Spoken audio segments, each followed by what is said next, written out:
নমস্কার, নির্মল অ্যাস্ট্রো থেকে আপনাদের সকলকে জানাচ্ছি স্বাগত। আজকে আমি আলোচনা করব বাংলা বছরটি বৃষ রাশির কেমন যাবে। না, এই বৃষ রাশির জাতক জাতিকাতে কিন্তু শরীর ছাড়া অন্যান্য দিক দিয়ে কিন্তু আপনাদের বছরটা ভালোই যাবে। যারা কিন্তু চাকরি বাকরি খুঁজছেন তাদের কিন্তু চাকরি পাওয়ার সম্ভাবনা আছে, এবং যারা বিদেশ যেতে চাইছেন তাদেরও বিদেশ যাওয়ার সম্ভাবনা রয়েছে, এবং যারা লেখক বা সাহিত্যিক রয়েছে তাদের কিন্তু পুরস্কার প্রাপ্তির সম্ভাবনা আছে। অর্থাৎ তারা কিন্তু পুরস্কার পেতে পারে, আপনাদের নাম যশ বৃদ্ধি পেতে পারে। এই বৃষ রাশির জাতক জাতিকাদের কিন্তু অন্যান্য দিকের তুলনায় কিন্তু যারা চাকরি করছে তাদের কিন্তু আপনাদের বছরটি খুবই ভালো যাবে। কারণ হচ্ছে আপনাদের পদোন্নতির সম্ভাবনা আছে। এছাড়া যারা আইটি সেক্টরে কাজ করছে তাদের কিন্তু মানসিক চাপ কিন্তু বাড়বে, তবে কিন্তু পদোন্নতি বা আয় বৃদ্ধি হওয়ার সম্ভাবনা আছে।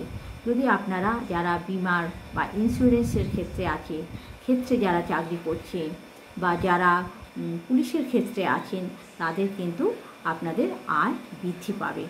কারণ কিন্তু আপনাদের বছরটা বাংলা বছরটা কিন্তু খুবই ভালো। এছাড়া কিন্তু আপনাদের নানা রকমের কিন্তু রোগের হওয়ার সম্ভাবনা রয়েছে। যেমন আপনাদের পড়ে গিয়ে কোনো দুর্ঘটনা হতে পারে, রক্তপাত হতে পারে, সেদিকে আপনারা সতর্ক দৃষ্টি রাখবেন। এছাড়া আপনাদের শারীরিক যে কোনো কাজেই হোক, যে কোনো জিনিসই হোক, আপনাদের চিকিৎসকের কাছে যাওয়া দরকার। না হলে কিন্তু আপনাদের এটা নিয়ে অনেক রকমের ভোগান্তি হতে পারে।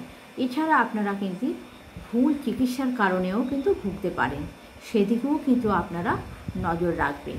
এছাড়া কেউ যদি মনে করেন যে সম্পত্তি কিনব, এবছর কিন্তু আপনারা সম্পত্তি কিনতে পারেন। এবং যারা মনে করছেন যে নতুন বাড়ি বানাবো বা আমি ফ্ল্যাট কিনবো, তাহলে কিন্তু তারা এই বছরটা সম্পত্তি ক্রয় বা আপনারা নিজস্ব বাড়ি বানাতে পারেন।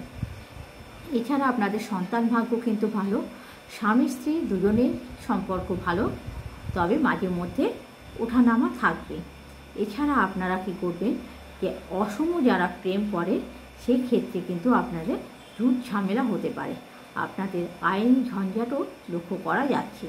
এছাড়া আপনাদের কিন্তু শনিবার দিন পালন করবেন, তাহলে কিন্তু আপনাদের এই যে সমস্যাগুলোর কথা বললাম সেগুলো থেকে আপনারা অনেকটা রেহাই পাবেন। এছাড়া আপনাদের শুভ রং বলে দিচ্ছি, না উজ্জ্বল সাদা রং এবং আকাশি। আপনারা কোন স্তব করবেন, না দুর্গা কিংবা কালী স্তব। আপনাদের ইষ্ট দেবতা হচ্ছে দুর্গা, তাই আপনারা শনিবার দিন পালন করবেন।